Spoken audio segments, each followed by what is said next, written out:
"We're moving in tomorrow. Your dad said it's fine." That's what my stepmother told me at 11:47 p.m., the very first night I slept in the beach house I'd spent 12 years saving for. $4.8 million. Every penny mine. And before I could even respond, she added, "If you don't like it, you can find somewhere else." I didn't scream. I didn't cry. My hands were shaking so hard I nearly dropped the phone. But I smiled. Because I knew exactly what I was going to prepare for their arrival. What Victoria didn't know was that her phone call wasn't just rude. It was the last mistake she'd ever make under the Beckett name. And the surprise I prepared? It took 220 people, one gala stage, and a single manila envelope to deliver. Before I go on, please take a moment to like and subscribe, but only if you genuinely connect with this story. Drop a comment and let me know where you're watching from and what time it is where you are. My name is Bonnie Beckett. I'm 34 years old and I live in Charleston, South Carolina. Now, let me take you back to March 2025, the week I quit my job and thought I was finally free. My mother died when I was 17. Ovarian cancer, diagnosed in April, gone by September. 5 months.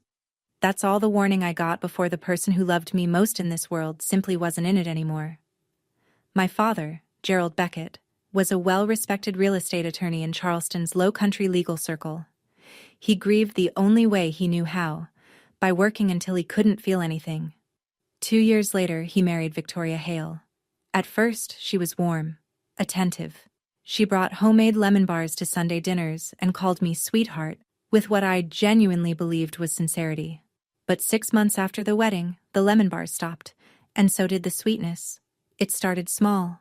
Victoria suggested I move out of my childhood bedroom, the one with the window seat my mother had built.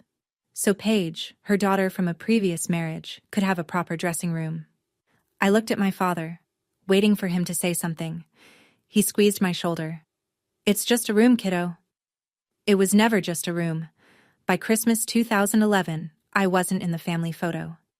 Victoria positioned everyone in front of the fireplace and somehow there was no space left when I walked in.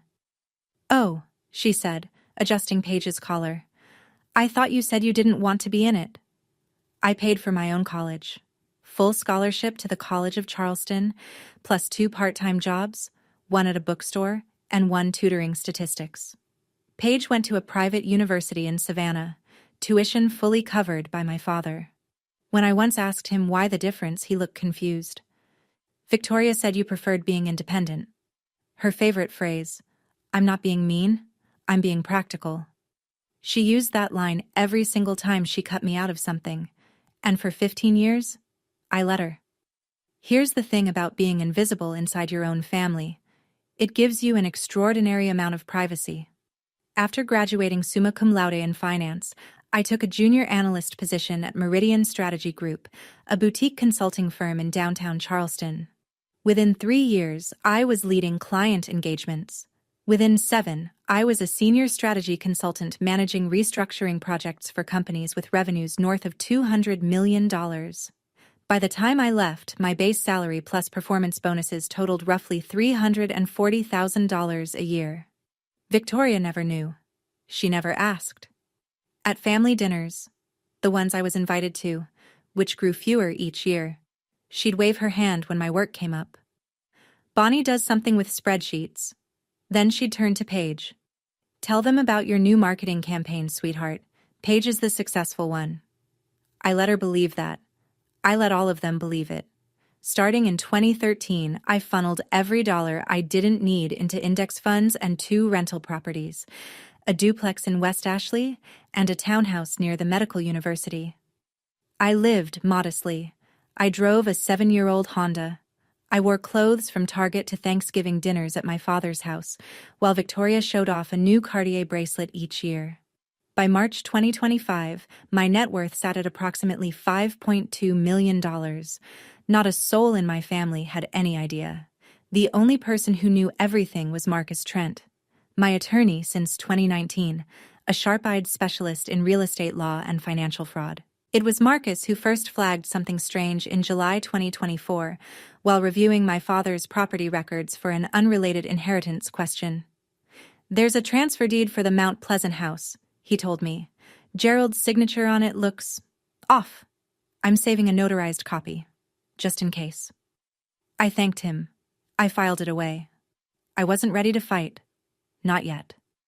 By February 2025, my body made the decision my mind had been postponing for years. I stopped sleeping. Not the Instagram kind. Not, "Oh, I only got 5 hours." I mean, I would lie in bed staring at the ceiling fan for entire nights, my brain cycling through client deliverables and risk models until my chest felt like someone was standing on it. My doctor, a no-nonsense internist named Dr. Priya Langford, sat me down after my blood work came back showing cortisol levels she described as alarming. She told me to take at least 6 months off. No negotiations.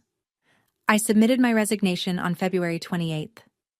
My managing partner, Martin Collier, shook my hand and said, "The door's always open when you're ready, Bonnie." I walked out of the office carrying a single box, and for the first time in a decade, I didn't know what to do next. Then I remembered my mother. She used to talk about a little house by the ocean. Nothing fancy, just somewhere with a porch and the sound of waves. She said she'd buy it when she retired. She never retired. I found the listing on a Thursday afternoon. Sullivan's Island, just 20 minutes from Charleston. 6 bedrooms, whitewashed cedar siding, a wraparound porch that faced the Atlantic. 4,200 square feet. Listed at $4.8 million. I called Marcus. I called my mortgage broker. I put down 20%, $960,000, on March 5th and closed on March 21st. I moved in on March 22nd, a Saturday. That first night, I sat on the porch with a glass of wine, listening to waves break against the shore, and for the first time in longer than I could remember, I felt like I belonged somewhere. I didn't tell anyone in my family, but Paige saw an Instagram story from a mutual friend who'd tagged Sullivan's Island and recognized me in the background. She told Victoria, and that night, my phone rang. 11:47 p.m. Victoria's number glowing on my screen. I hadn't answered a call from her in 3 months, but something about that first night in the house, the wine, the waves, the foolish feeling that maybe things could be different, made me pick up. "Paige told me about your little beach house," Victoria said. No hello. No congratulations. Her voice had that clipped, organizing tone she used when rearranging furniture or rearranging people's lives. How nice. "Listen, your father and I need a change of scenery. The city's been exhausting. We're moving in tomorrow. Your dad said it's fine." I was silent for 5 seconds. She filled them. "The master bedroom, obviously. Paige will take the room with the ocean view. You can have the one in the back. It's small, but you're used to small." My free hand gripped the porch railing. Did Dad actually say that? Can I talk to him? He's sleeping. Don't wake him, you know his heart. And honestly, Bonnie, if you don't like it, you can find somewhere else. It's not like you can't afford a motel. My hands were trembling. My jaw was locked. But my voice came out steady, almost gentle. "Sure, Victoria. I'll prepare everything for your arrival." She hung up without saying goodbye. She never said goodbye. I sat in the dark for 20 minutes, staring at the ocean I couldn't see. Then I called my father. It was 12:15 a.m. He picked up on the second ring, wide awake. "Sweetheart," he said, "I didn't say any of that. Victoria told me you invited us down for the weekend." That's when it clicked. The same way it must have clicked for Marcus 8 months earlier, staring at a signature that didn't match. If Victoria could forge my father's words to my face, forging his name on a piece of paper was nothing. I didn't sleep that night, but for the first time in 15 years, I wasn't sad. I was clear. At 7 the next morning, I called Marcus Trent. "The notarized copy of the Mount Pleasant transfer deed," I said. "The one with the signature that looked off. I need to see it. Today." Marcus didn't ask why. He'd known me long enough to recognize the shift. By 9:30 a.m., the documents arrived in my encrypted email. A scanned copy of a transfer deed dated April 12, 2024, conveying my father's family home in Mount Pleasant, valued at $1.2 million, to an entity called Hale Premier Properties, LLC. I'd never heard of it. Neither, I was certain, had my father. I pulled up the South Carolina Secretary of State's business registry. Hale Premier Properties, LLC had been registered in November 2022. Sole member, Victoria R. Hale. No other officers. No other names. Then I did what 12 years of consulting had trained me to do. I compared signatures. I pulled Gerald Beckett's signature from the transfer deed and laid it beside his signatures on his will, his medical power of attorney, and a birthday card he'd sent me in 2023. The differences were immediate. The capital G in Gerald was missing its distinctive loop. The pen pressure was uneven. Heavy at the start, light at the finish. The hallmark of someone drawing a shape rather than writing a name. Marcus confirmed what I already knew. This isn't a sloppy day. This is a simulated forgery. But we need a certified expert to make it hold. He recommended Patricia Sloan, a forensic document examiner accredited by the American Board of Forensic Document Examiners. She'd testified in over 40 federal cases. If she said the signature was forged, no court in South Carolina would argue. There's something else, Marcus said. I found 3 withdrawals from Gerald's IRA, totaling $380,000, routed to an account at Coastal Heritage Bank under the name V. Hale. We'll need a subpoena for the full statements. I stared at the screen. This wasn't family drama anymore. This was a felony. They arrived at 10 the next morning, 2 black SUVs packed to the roof with luggage, decorative pillows, and what appeared to be an entire set of monogrammed bath towels. Victoria stepped out first, designer sunglasses pushed up into her platinum hair, scanning the property the way a buyer surveys a foreclosure. Not bad, she said, for a starter home. A starter home, 4,200 square feet, $4.8 million. She walked straight to the master bedroom as if she'd already memorized the floor plan. Within an hour, my clothes were in a pile on the hallway floor, and her garment bags hung in my closet. Paige took the room with the ocean view. I was directed to the smallest room on the first floor. The one originally meant to be a linen storage area. In my own house. My father trailed behind them, carrying a single duffel bag, looking like a man who'd been loaded into the wrong car. He caught my eye in the hallway and mouthed, "I'm sorry." I shook my head slightly. Not yet. That evening, Victoria invited 3 couples from her social circle for dinner, on no notice, with groceries I'd bought. She toured them through every room, her hand sweeping across the open kitchen like a game show host. Gerald always wanted a beach house, she told them, beaming. So I made it happen. Not one person at that table knew I owned the house. Not one person asked. I washed the dishes. I smiled. And at 9:47 p.m., my phone vibrated with an email from Marcus. Patricia Sloan had completed her preliminary examination. Her finding, the signature on the Mount Pleasant deed was, quote, highly likely to be a simulation forgery. I dried the last glass, set it on the shelf, and went to my tiny room. At 11, when the house was quiet, a second email arrived from Marcus. The subject line read, "Call me first thing tomorrow. This is bigger than we thought." I waited until 6:45 a.m., then slipped out the back door and walked down to the beach. The tide was low, the sand still dark with moisture. I called Marcus from the waterline, where the waves would cover my voice. "The IRA withdrawals were just the start," he said. She opened a supplementary credit card under Gerald's name, his social security number, his credit history, her as authorized user. Current balance, $47,000. Charges include a luxury spa retreat in Hilton Head, 2 Chanel handbags, a first-class flight to New York, none of which Gerald has any record of approving. I closed my eyes. The ocean roared in front of me. "And there's a third account," Marcus continued.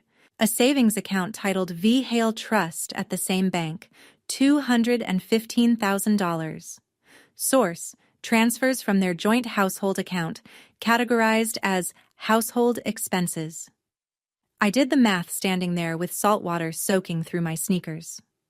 The Mount Pleasant house, $1.2 million. The IRA, $380,000.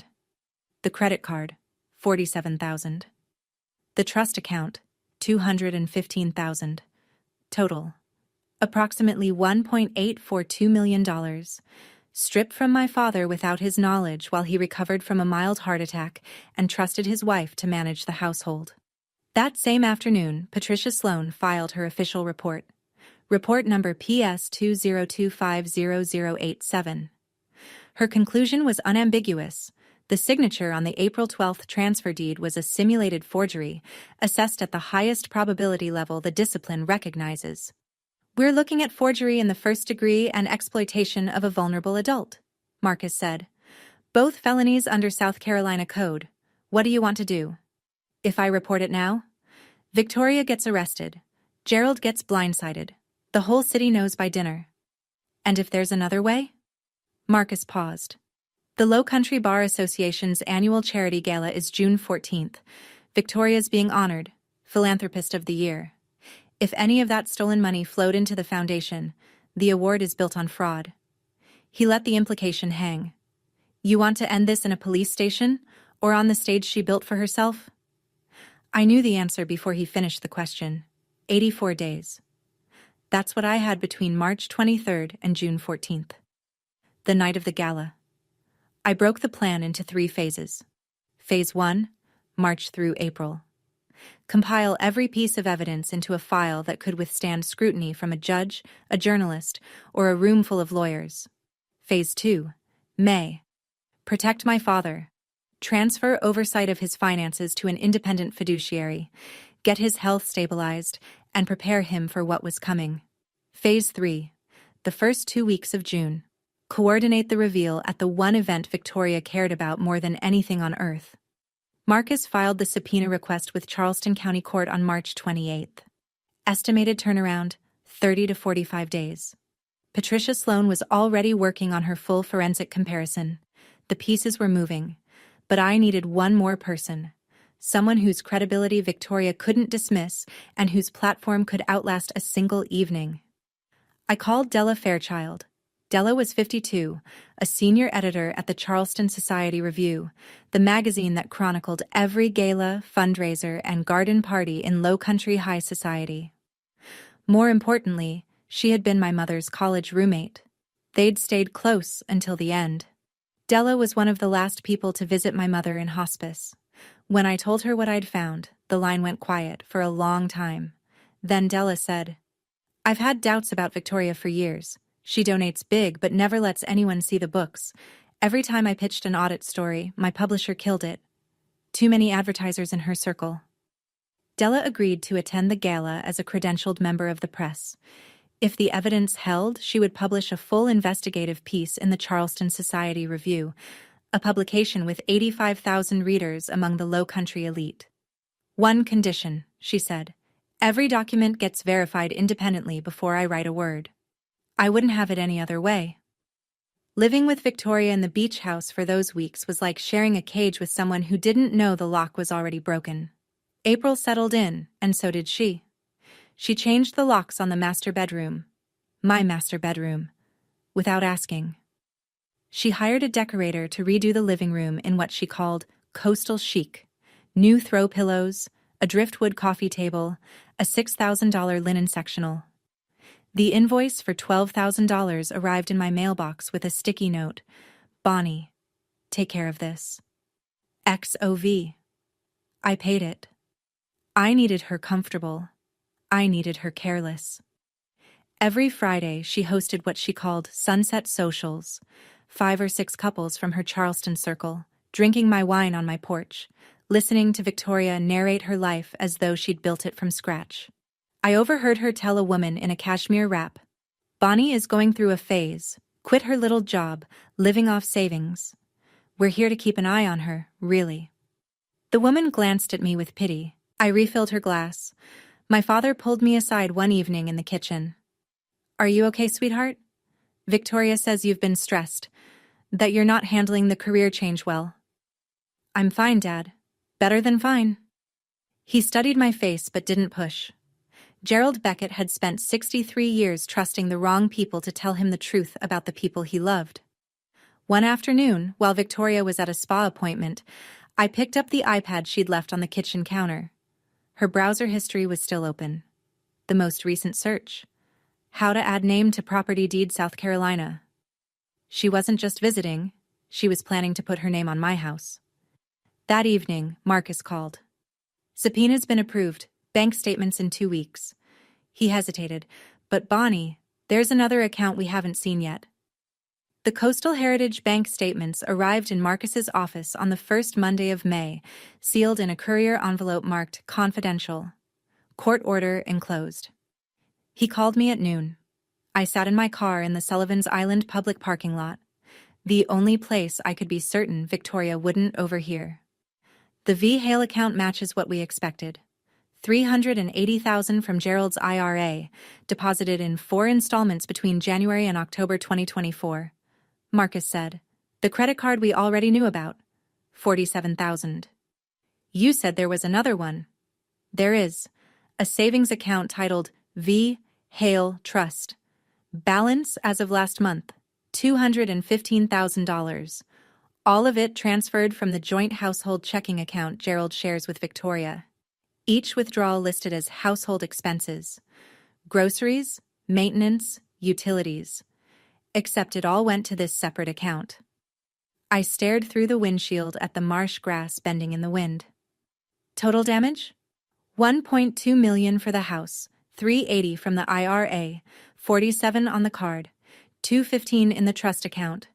Grand total, approximately $1.842 million.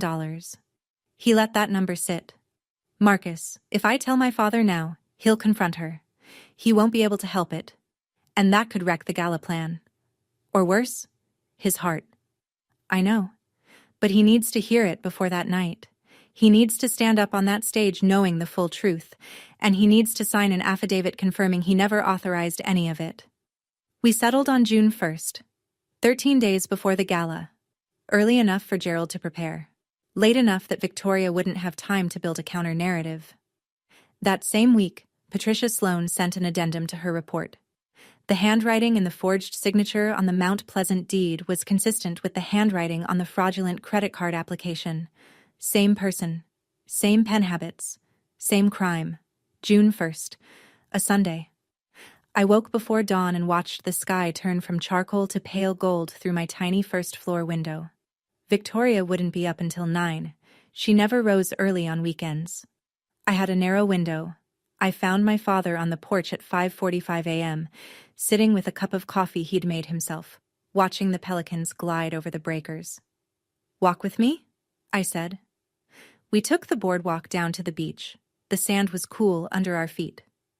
I waited until we were far enough from the house that even shouting wouldn't reach. Then I opened the folder. I showed him the transfer deed, the forensic report, the bank statements, all 3 accounts. I showed him the LLC registration for Hale Premier Properties, filed in his wife's maiden name. I laid it out the way I'd lay out a client presentation. Facts first, implications second, questions at the end. Gerald read every page. His hands trembled. A vein in his temple pulsed. For 3 full minutes, neither of us spoke. The only sound was the ocean pulling at the shore.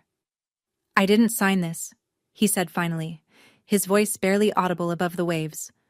"I've never heard of this company. I didn't authorize any of these transfers." He pressed his palms against his eyes. When he lowered them, they were red. "I'm sorry, Bonnie. God, I'm so sorry. I should have protected you." "You didn't know, Dad. She made sure you didn't know." Gerald agreed to everything. The affidavit, the gala, the silence, until June 14th. Marcus notarized his sworn statement 2 days later at his downtown office with a certified witness present. As we walked back to the house that morning, my father stopped at the bottom of the boardwalk stairs. He pulled me into a hug, the first in 8 years, and he whispered so quietly I almost missed it, "Your mother would be proud." I didn't know yet that my mother's voice would reach me one more time before this was over, in a way I never could have predicted. 13 days. Victoria spent every one of them preparing for the night she believed would crown her legacy. She hired a personal stylist, $3,500 for a single consultation. She ordered a custom champagne-colored gown from a boutique on King Street, $8,200, fitted twice, hemmed to the millimeter. Every evening after dinner, she stood in front of the master bedroom mirror and rehearsed her acceptance speech, gesturing to an invisible audience with the practiced grace of someone who'd been performing generosity her entire life. On June 8th, she told me I was expected at the gala. "For appearances," she said, "you'll sit in the back, obviously, but I need the family there. It looks better for the photos." She paused, then added, "Wear something simple. This isn't your night." "Of course, Victoria. I wouldn't dream of stealing your spotlight." Behind the scenes, every gear was turning. Marcus finalized the evidence file, Gerald's affidavit, Patricia Sloane's forensic report, the complete bank statements, the Hale Premier Properties LLC registration, and a printout of Victoria's browser search history recovered from the household iPad. All originals, all verified, sealed in a manila envelope.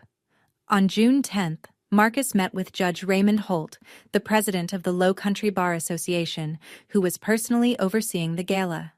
Marcus presented the file. Judge Holt reviewed it for 45 minutes in his chambers, asked 3 clarifying questions, and then removed his reading glasses. "This is deeply serious," he said, "under Section 7.3 of our association bylaws. Any substantiated allegation of financial misconduct must be addressed before an honorific is conferred. I'll make the arrangements." Victoria didn't know. She was too busy choosing between diamond studs and chandelier earrings. On June 12th, she saw me talking on the phone in the garden and stopped. "Who was that?" "Spa," I said, "booking a blowout for the gala." She looked me over. "Don't go overboard. That night is mine." Then, on the evening of June 13th, one day before the gala, my phone buzzed with a text from a number I didn't recognize. "I know Victoria isn't who you think she is. Meet me at Waterfront Park, 3 p.m. tomorrow." HBHB. I stared at those 2 letters until the screen went dark. I almost didn't go. The gala was hours away, and the last thing I needed was a distraction from a stranger with cryptic initials. But something about the certainty in that message.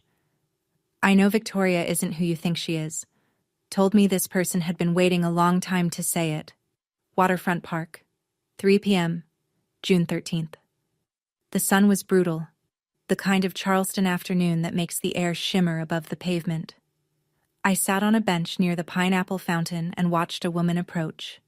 Tall, silver-haired, somewhere in her early 60s, wearing a pressed linen blazer despite the heat. She walked like someone who had rehearsed being calm. "Bonnie Beckett?" She extended her hand. "My name is Helen Briggs." HB Helen sat beside me and told me a story I'd never heard, one Victoria had buried so deep that even Google couldn't find it easily. Before Gerald, before Charleston, before the Hale Beckett Foundation and the philanthropist persona, Victoria had been married to a man named Richard Briggs, a successful dentist in Savannah. They wed in 2005. By 2009, it was over. After Richard discovered that Victoria had quietly transferred $190,000 from their joint accounts into a personal savings account she'd opened under her maiden name. "He didn't press charges," Helen said. "He wanted a clean divorce, wanted to forget. I respected that for 16 years. But I saw your name in a blog post by Della Fairchild, something about women in Charleston consulting. And I recognized you, Gerald Beckett's daughter." She looked at me steadily. "Victoria has a pattern, Bonnie. She finds men who are successful but trusting, takes control of the finances, and bleeds them dry. Your father is not her first victim." Helen handed me a manila folder, a certified copy of the divorce decree, Briggs v. Hale, 2009, with the phrase "dissipation of marital assets" highlighted in yellow. 2 husbands, 2 sets of stolen funds, the same playbook, 16 years apart. "I stayed quiet because I was ashamed," Helen said. "If I can help your father, I will." I thanked her. And I called Marcus before I even reached my car. The night of June 13th settled over the beach house like a held breath.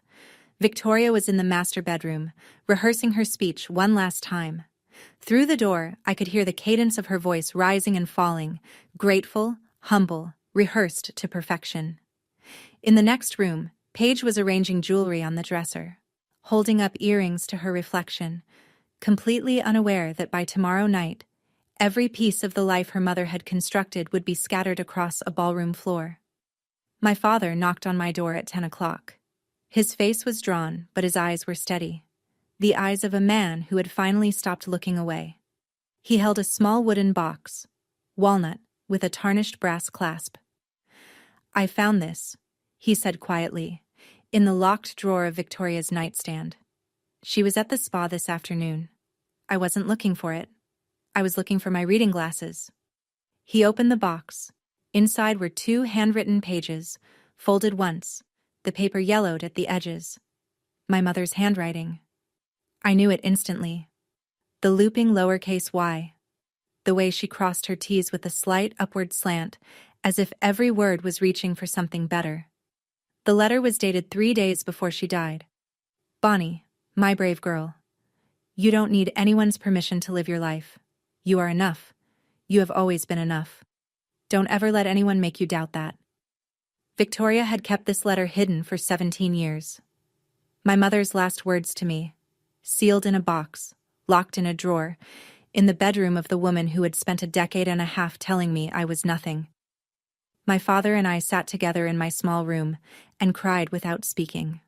When I could breathe again, I folded the letter carefully and placed it in my purse, the one I'd carry tomorrow. "I won't let her down, Dad." Before I turned off the light, I passed the hallway that led to the porch. Victoria's silhouette was framed against the moonlit ocean, phone pressed to her ear. I stopped. Her voice drifted through the screen door. "Don't worry. After the gala, I'll have them transfer the deed. She won't even notice until it's done." She was talking about my house. The house I'd bought with 12 years of invisible labor, and she was planning to take it the moment her trophy was in hand. I went to bed. I set my alarm for 6 a.m., and for the first time in 84 days, I slept soundly. June 14th, 2025. The morning arrived bright and still, the kind of low-humidity Charleston day that makes everything look sharper than it has any right to be. At 8 a.m., I was in Marcus Trent's office, a glass-walled suite on the 3rd floor of a converted warehouse on East Bay Street. The manila envelope sat between us on his desk like a loaded weapon laid flat.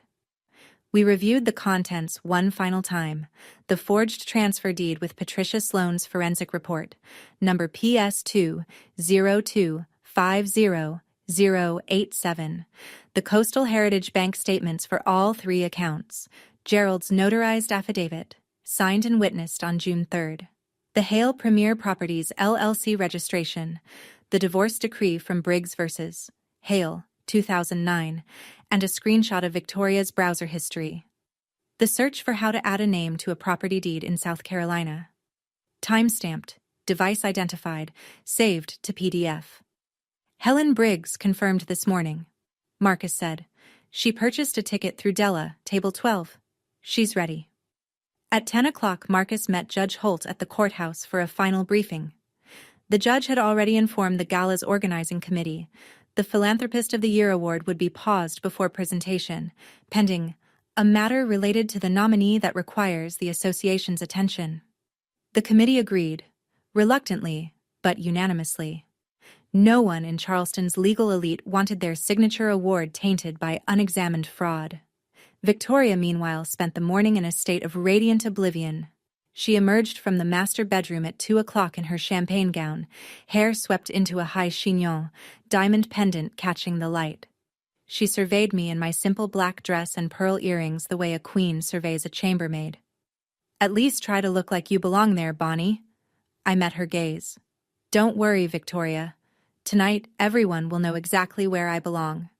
She frowned, a brief crease between perfectly filled brows, but she was already checking her reflection in the hallway mirror. She had bigger things on her mind. Or so she thought. The grand ballroom of the Belmont Charleston Place was the kind of room designed to make ordinary people feel extraordinary, and extraordinary people feel immortal. Crystal chandeliers the size of small cars, floor-to-ceiling windows draped in ivory silk. Round tables set with bone china and sterling flatware, each one anchored by a centerpiece of white peonies and flickering votives. 220 guests, attorneys, circuit court judges, state legislators, founders of nonprofits, real estate developers, and the social columnists who chronicled their every handshake. Black tie, impeccable manners. In a room like this, reputation wasn't just currency, it was oxygen. Victoria moved through the crowd as though the evening had been choreographed around her. She kissed cheeks. She clasped hands. She leaned in close to whisper things that made powerful people laugh. At one point, I watched her rest her palm on Judge Holt's forearm and say, with the kind of sincerity that only a lifetime of practice can produce, "I'm so humbled by this honor, Raymond. Truly." She sat at table 1, the VIP position, directly before the stage. Gerald was beside her, his posture rigid, his water glass untouched. He hadn't looked at Victoria since they'd arrived. She hadn't noticed. I was at table 18, near the service entrance, the table Victoria had assigned me. Marcus sat to my left, his briefcase tucked beneath his chair. At table 12, I could see Helen Briggs, silver hair, linen blazer, watching the room with the patience of someone who'd waited 16 years for this evening. In the press section, Della Fairchild adjusted her recorder and opened a fresh page in her notebook. At 8:30, the MC tapped the microphone. "Ladies and gentlemen, before we move to the evening's awards presentation, the association has a brief announcement." Victoria straightened in her chair. She smoothed her gown. She smiled, the generous, camera-ready smile she'd been rehearsing in mirrors for weeks. Then Judge Raymond Holt rose from his seat, walked to the podium, and said, "Ladies and gentlemen, I regret to inform you that we have received information requiring our attention before we proceed this evening." 220 pairs of eyes turned to the stage. Victoria's smile didn't falter. Not yet. But I saw her fingers tighten around her napkin. Judge Holt's voice carried through the ballroom with the measured gravity of a man who had spent 30 years on the bench. Under Section 7.3 of the Low Country Bar Association's bylaws, any substantiated allegation of financial misconduct involving a nominee must be addressed before an award of honor is conferred. This evening, we have received a formally documented complaint, supported by forensic evidence, sworn testimony, and independently verified financial records. He paused. The complaint was filed by a member of the nominee's own family. A murmur rippled through the tables, the quiet, involuntary sound of 220 people recalibrating their expectations simultaneously. Victoria was on her feet before Judge Holt finished. "This is absurd," she said, her voice pitched perfectly between outrage and bewilderment, the voice of a woman who'd spent decades controlling rooms. "Raymond, who filed this? This is a charity event, not a courtroom." Judge Holt looked directly at me. "Ms. Bonnie Beckett, you've been invited to present your evidence." The murmur became a wave. Heads turned. Victoria's eyes found me at table 18, the back of the room, exactly where she'd put me. And for one long, suspended second, we looked at each other across 17 tables, 220 witnesses, and 15 years of silence. I stood. I picked up the manila envelope. And I walked. 17 tables. Each step deliberate, each step audible on the polished hardwood. I could feel the weight of every gaze in the room, could hear the rustle of evening gowns as women turned in their chairs, the clink of a water glass. Someone sat down too hard. "Gerald." Victoria's voice cracked the silence like a struck match. "Do something. She's trying to ruin me." My father sat still. His hands were folded on the table. He did not look at his wife. I stepped onto the stage. 220 faces stared up at me. The chandelier light was warm and merciless. I set the envelope on the podium, leaned into the microphone, and took one long breath. "I didn't come here to destroy anyone," I said. "I came here because the truth couldn't wait one more day." I opened the envelope and removed the first document. On April 12, 2024, a transfer deed was filed in Charleston County conveying ownership of the Beckett family home in Mount Pleasant, assessed value $1.2 million, to a limited liability company called Hale Premier Properties. I held the deed up. The projection screen behind me lit up with a high-resolution scan, the county seal, the legal description, and at the bottom, a signature reading Gerald A. Beckett. This signature is not my father's. I advanced to the next slide, a side-by-side comparison. On the left, the deed signature. On the right, Gerald's authentic signature from his will, his medical power of attorney, and a notarized affidavit signed on June 3rd of this year. The differences were visible from the back of the room: the missing loop on the capital G, the inconsistent pen pressure, the mechanical quality of a hand that was copying rather than writing. This analysis was conducted by Patricia Sloan, a forensic document examiner accredited by the American Board of Forensic Document Examiners with testimony in over 40 federal proceedings. Her conclusion, stated in Report PS2-02-50087, the signature is a simulated forgery at the highest probability level recognized in the field. The ballroom was silent, not the polite silence of a formal event. The airless silence of a room that has collectively stopped breathing. My father rose from table 1. His voice was hoarse but clear. I did not sign that document. I did not know that company existed, and I did not authorize the transfer of my home. Victoria gripped the edge of the table. Gerald, tell them you signed it. Tell them. He looked at her for the first time that evening. Then he slowly shook his head. Somewhere at table 5, a man set his fork down on his plate. The tiny clink rang out like a gavel. I pulled the second set of documents from the envelope. Between January and October 2024, 4 withdrawals totaling $380,000 were made from Gerald Beckett's individual retirement account and deposited into a savings account at Coastal Heritage Bank. The next slide appeared: redacted bank statements with the routing numbers, dates, and amounts highlighted.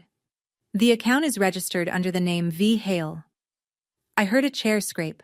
Someone at table 9 whispered something to the person beside them. Additionally, a supplementary credit card was opened using Gerald Beckett's Social Security number, without his knowledge or consent. Current balance: $47,000. Charges include luxury travel, designer purchases, and personal spa treatments, none of which appear in Gerald's personal records. The third slide, a separate savings account titled V. Hale Trust, holds $215,000 transferred from the Beckett's joint household checking account, disguised as routine household expenses. I set the statements on the podium. The total amount diverted from my father's assets without his knowledge or authorization is approximately $1.842 million. Under South Carolina Code Section 433510, the financial exploitation of a vulnerable adult, my father is 63 years old with a documented cardiac history, is a felony. Victoria turned to the room. The tears came immediately, glistening, perfectly timed, rolling down cheeks that hadn't creased with genuine emotion in years. She's lying. Her voice broke with practiced fragility. Gerald gave me access to everything. This is a family misunderstanding, not a criminal matter. How dare you turn a charity dinner into a public trial? Judge Holt spoke from his seat, his voice level as a plumb line. Ms. Hale Beckett, the evidence has been independently verified.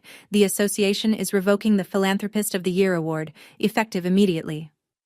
Victoria's mouth opened. No sound came out. Then, from table 12, a woman stood up. Helen Briggs rose with the quiet composure of a woman who had spent 16 years rehearsing this moment in her mind. "My name is Helen Briggs," she said, her voice carrying across the ballroom with the clarity of someone who has finally decided to stop whispering. "Victoria Hale was previously married to my ex-husband, Richard Briggs, a dentist in Savannah. They married in 2005. The marriage ended in 2009. After Richard discovered that Victoria had transferred $190,000 from their joint accounts into a personal account under her maiden name." She held up a bound document. "This is a certified copy of the divorce decree, Briggs v. Hale, Chatham County Superior Court, 2009. The ruling specifically cites dissipation of marital assets. She passed the decree to Judge Holt, who accepted it without a word. The murmur that had been building in the room broke like a wave. 220 people began talking at once, at first in whispers, then in full voices. I saw a woman at table 7 cover her mouth. 2 attorneys at table 3 leaned toward each other with expressions I recognized from every boardroom I'd ever worked in. The look of professionals who have just realized they were standing next to a bomb. Victoria stood frozen between the VIP table and the aisle, her champagne gown catching the chandelier light. Paige sat beside the empty chair, tears streaming down her face, her hands clenched in her lap. She didn't look at her mother. She looked at the tablecloth. My father stepped away from the VIP table and walked toward me. He climbed the 2 short stairs to the stage and stood beside me at the podium. He didn't take the microphone. He didn't need to. Gerald Beckett, standing next to his daughter, facing the room, said everything that words could not. Victoria looked at us. Then at the 220 faces that had, until 10 minutes ago, admired her. Not one of them met her gaze.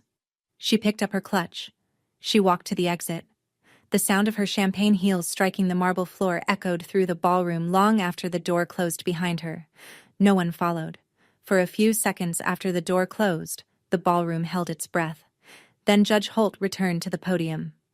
The Philanthropist of the Year Award for 2025 will not be conferred this evening, he said. The Low Country Bar Association will initiate a full audit of all donations received through the Hale Beckett Foundation. We ask for your patience and discretion as this matter proceeds through the appropriate legal channels. He stepped back from the microphone. The room exhaled. What happened next I did not expect. A man at table 3, tall, silver-templed, with the bearing of someone who owned the building he worked in, stood and crossed the ballroom toward me. Douglas Wren, founding partner of Wren and Partners, one of the most respected litigation firms in the Carolinas. He shook my hand.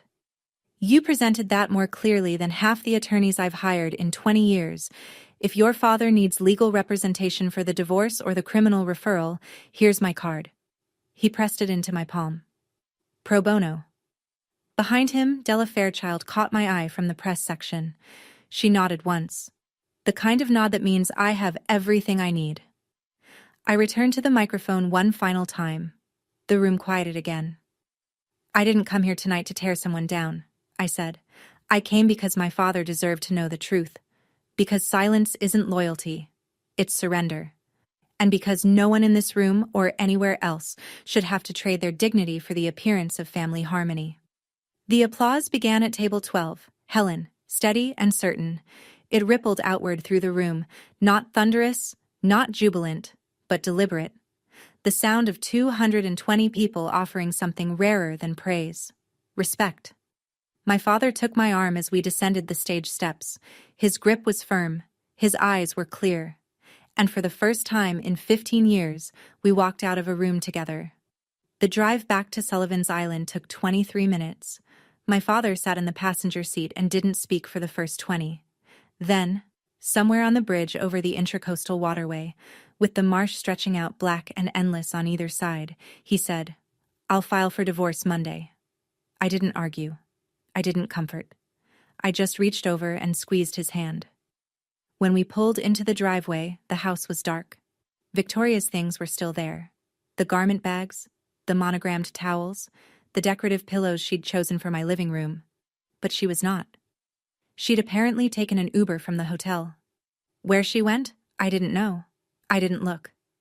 Gerald's phone buzzed 14 times between 11 p.m. and 2 in the morning. I know because I could hear it vibrating through the guest room wall. He showed me the messages the next morning. "Gerald, please, I can explain.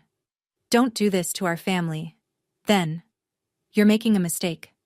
Then, this is all Bonnie's fault. She manipulated you. And the last one, at 1:47 a.m., you'll regret this." Paige called me at 11:30 that night. She was crying. The ugly, raw kind of crying that strips away every performance. "Why did you do this? She's my mother." "I know she is. I said. And I'm sorry you're in pain. But she stole nearly $2 million from my father, Paige. She forged his name. She was planning to take my house next. I didn't have another option. The line went quiet. Then, very softly, I know. After we hung up, I sat on the porch in the dark. The ocean was louder at night. Or maybe I was just finally quiet enough to hear it. I didn't feel victorious. I felt hollow. The way you feel when someone removes something that's been growing inside you for years. It hurts. But you're lighter. Gerald came out and sat in the chair beside me. He placed my mother's letter on the armrest between us. "Keep it," he said. "It was always yours?" Victoria's final message, "You'll regret this," wasn't an empty threat. It was a press release. By 9 a.m. on June 15th, the Low Country Daily Buzz, a local tabloid site with about 40,000 followers, ran a headline that made my stomach clench. Local philanthropist claims stepdaughter orchestrated public humiliation at charity gala. The article was built almost entirely on Victoria's interview. Tears, trembling voice, the full performance. She called me troubled. She called the gala reveal a vindictive ambush by a jealous stepdaughter who never accepted me. She said Gerald was confused and manipulated. The comments section split immediately. A disturbing number of people believed her. That poor woman was blindsided. No family business should be aired in public. Bonnie Beckett should be ashamed. I sat at the kitchen counter reading those words and felt a familiar ache. The people-pleasing instinct reaching up from somewhere deep, whispering that maybe I'd gone too far. Maybe I should have handled it privately. Maybe I should apologize. I called Marcus. He didn't let me finish the sentence. "Don't respond, don't post, don't call anyone. Della's piece goes live tonight. The facts will do the work." 2 hate emails arrived that afternoon, from women in Victoria's social circle, both of whom had been dinner guests at my own table in my own house, drinking my wine. One wrote, "You should be ashamed of yourself. Victoria has given more to this community than you ever will." The other simply wrote, "Karma is real, Bonnie." I thought about that word. Karma. I thought about Victoria forging my father's name, draining his retirement, hiding my mother's last letter in a locked drawer for 17 years, and still managing to make half the internet feel sorry for her. I wondered, have you ever been in a situation where you knew you did the right thing, but the world made you feel like a villain for it? If you have, tell me in the comments. Because that afternoon, I needed someone to tell me I wasn't crazy. Then, at 6 o'clock, my phone lit up with a push notification from the Charleston Society Review. Breaking full evidence of financial fraud by Victoria Hale Beckett. Sources confirmed. Della kept her word. Della Fairchild's article was 3,200 words of surgical journalism. No speculation, no adjectives, just evidence stacked like bricks. She published the forged deed alongside Patricia Sloan's forensic analysis. She printed the bank statements with the routing numbers redacted, but the amounts and account names intact. She quoted Judge Holt on the record. The evidence presented was sufficient to warrant immediate revocation of the award and referral to appropriate authorities. She included a full timeline of Victoria's financial activity, the LLC registration in 2022, the IRA withdrawals through 2024, the credit card opened without Gerald's knowledge. And she laid the Briggs divorce decree beside it like a mirror. The headline alone was enough. The philanthropist who stole. Inside Victoria Hale Beckett's double life. Within 12 hours, the article hit 127,000 views, 4,800 shares, 1,200 comments. The top-rated one, from a reader in Somerville, read, "This woman had a pattern. Gerald Beckett is lucky his daughter saved him." The Low Country Daily Buzz, the same outlet that had run Victoria's teary interview that morning, published a retraction by midnight. "We apologize for our earlier one-sided reporting and encourage readers to review the full evidence published by the Charleston Society Review." The Low Country Bar Association released a formal statement the following morning. The 2025 Philanthropist of the Year Award has been permanently rescinded. The Hale Beckett Foundation's partnership status has been suspended pending a comprehensive financial audit. Within 48 hours, 3 of the foundation's largest corporate sponsors, a regional bank, a luxury car dealership, and a hospitality group, withdrew their pledges. Combined value, $420,000. Victoria's publicist released a 2-sentence statement on her behalf. Mrs. Hale Beckett categorically denies all allegations and looks forward to clearing her name through the legal process. No one quoted it. The news cycle had already moved on, but not in the direction Victoria wanted. On Monday, June 16th, my father walked into the Charleston County Family Court at 9:15 a.m., wearing a navy suit and the expression of a man who had just woken up after a very long sleep. He filed for divorce. Grounds: fraud upon the marriage and dissipation of marital assets.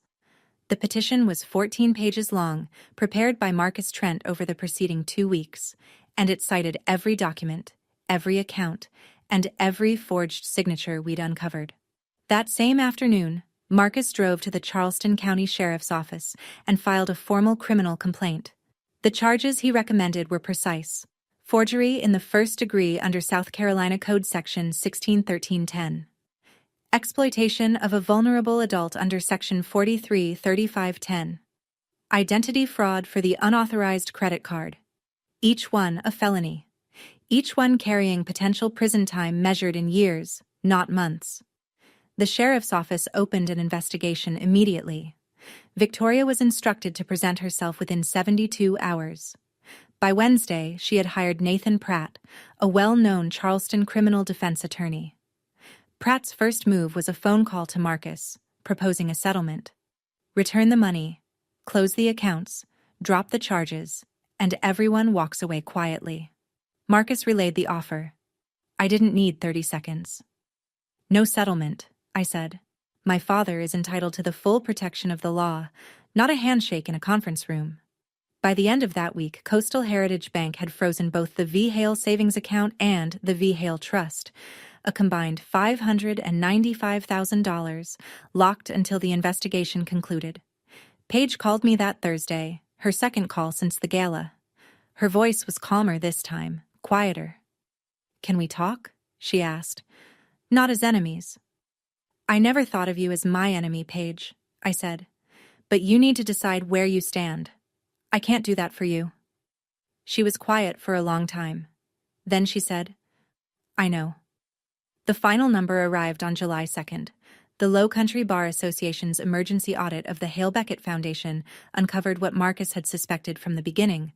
The rot went deeper than the personal accounts. $85,000 in charitable donations had been reclassified through a series of internal transfers and quietly redirected toward Victoria's personal expenses.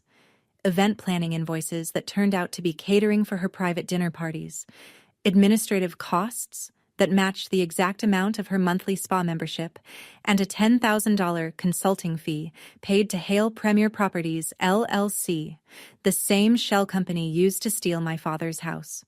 The revised total, $1.927 million.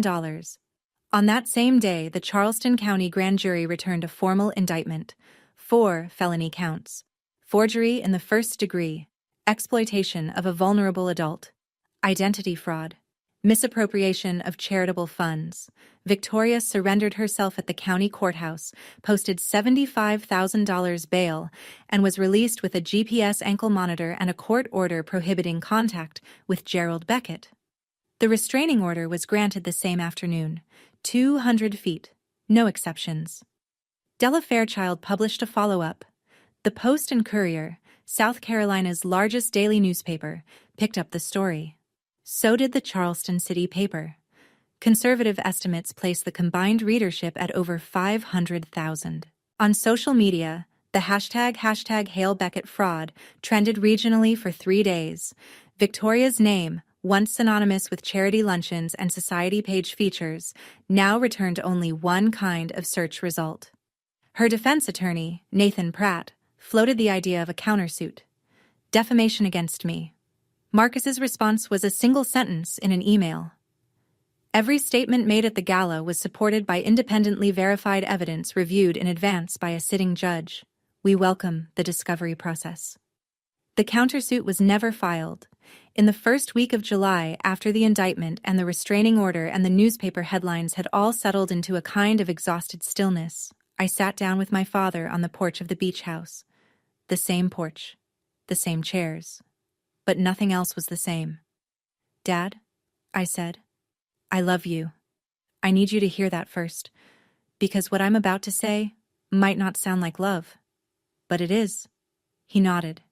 He was listening, really listening, maybe for the first time in years. I'm not going back to being the version of me that made everyone comfortable. I spent 15 years being the quiet one, the accommodating one, the daughter who never complained because she didn't want to make trouble. That's over. If we're going to have a relationship, a real one, it has to be built on honesty. You tell me the truth. I tell you the truth. And neither of us lets anyone else rewrite the story. His eyes glistened, but he didn't look away. "I'm going to start seeing someone," he said. "A therapist. I need to understand how I let this happen. How I let someone stand between me and my own daughter for 15 years without seeing it. That's all I'm asking." That evening, I wrote an email to Paige. I kept it short and clear. "I don't hate you. I never did. But I need you to understand that what your mother did was criminal. Not a misunderstanding, not a family squabble. If you want to build something real between us, it starts with acknowledging that. I'm not asking you to choose sides. I'm asking you to choose honesty." I also made a phone call I'd been postponing. To Dr. Elaine Marsh, a licensed clinical social worker specializing in family trauma. My first appointment was scheduled for the following Tuesday. Setting boundaries, it turns out, isn't a single dramatic moment on a stage. It's a series of quiet decisions made in ordinary rooms, and the hardest boundary to enforce is the one you set with yourself. The letter arrived in mid-July. Not an email, not a text, but 3 handwritten pages in a cream-colored envelope with no return address. I recognized Paige's handwriting immediately. She still dotted her I's with tiny circles, the way she had when she was 14 and I was 21, and we'd briefly, before Victoria made it clear that closeness between us was unacceptable, been something like friends. She wrote, "Bonnie, I've been crying for 3 weeks. Not because my mother was arrested, because I finally realized what I've known for 15 years and refused to say out loud. I watched her treat you like you didn't exist. I watched her take your bedroom, your holidays, your place in family photos. I watched her call you the leftover at a dinner party, and I laughed along because it was easier than defending you. I was comfortable, and comfort made me complicit. I'm not writing to ask for forgiveness. I haven't earned that. I'm writing because you deserve to hear someone in this family say, 'I saw it. It was wrong. And I did nothing. I've started seeing a therapist. I want to be someone who tells the truth, even when it costs me something. If you're willing, I'd like to try to know you. Not as stepsisters who tolerate each other, but as 2 adults who choose honesty over convenience.'" I read the letter twice. The second time, I cried. She had also included something I hadn't expected, a confession. Victoria had told Paige years ago that I'd received a large inheritance from my mother and refused to share it with the family. "That's why she doesn't come to holidays," Victoria had said. "She thinks she's better than us." It was, of course, completely fabricated. My mother left no money. She left a letter, and even that had been stolen. I wrote back, "I appreciate your courage, Paige. Let's start slow." We met at a coffee shop on King Street at the end of July. We talked for 3 hours. It wasn't comfortable. It wasn't polished. But it was the most honest conversation I'd ever had with anyone who shared my last name. December 2025, 6 months later. I'm sitting on the porch of the Sullivan's Island house, the same spot where this whole story began, with a glass of wine and a phone call at 11:47 p.m. The waves sound the same. The salt air tastes the same, but I am not the same woman who sat here in March. My father lives in the guest cottage now, 50 steps from the main house. He finalized his divorce in October. The settlement restored every stolen dollar to his accounts, or at least the dollars that could be recovered. He sees his therapist every Thursday. His cardiologist says his numbers are better than they've been in 3 years. Last Tuesday, he made dinner for the two of us. The first time he'd cooked since my mother was alive. It was terrible. I ate every bite. I went back to work, but not to Meridian. I founded Beckett Advisory Group, a solo strategic consulting practice based out of a small office on East Bay Street. My first 3 clients included Douglas Wren's firm, the man who shook my hand at the gala and offered his card. Revenue in the first quarter exceeded my projections by 14%. Victoria's trial is scheduled for March 2026. 4 felony counts. If convicted, she faces 5 to 15 years. I don't think about it as much as I used to. Paige visits the island once a month. We're not close, not yet. But we're honest. And that's worth more. Della Fairchild's follow-up article, Bonnie Beckett, the woman who chose truth over silence, was republished by Forbes Women in their Fall Voices column. I didn't read it for 2 weeks. When I finally did, I read it beside my mother's letter. The last line my mother ever wrote to me was this: "You are enough, always." Every morning I open that letter. Every morning I sit on this porch and watch the Atlantic stretch out toward the horizon. And every morning I know something I didn't know a year ago. I'm here because I chose to be. Not because someone permitted it. Not because I earned the right by silence. Because I am enough. I always was. If you stayed until the end of this story, thank you. Truly. This wasn't about revenge. It was about the moment you stop shrinking so that someone else can feel tall. If you're in a relationship where you've been making yourself smaller, in your family, at work, anywhere, I hope you heard something tonight that reminded you, your boundaries are not selfish. They are survival. Hit subscribe if you want more stories like this one, and check the description. There's another story there that I think you'll see yourself in. I'll see you in the next one.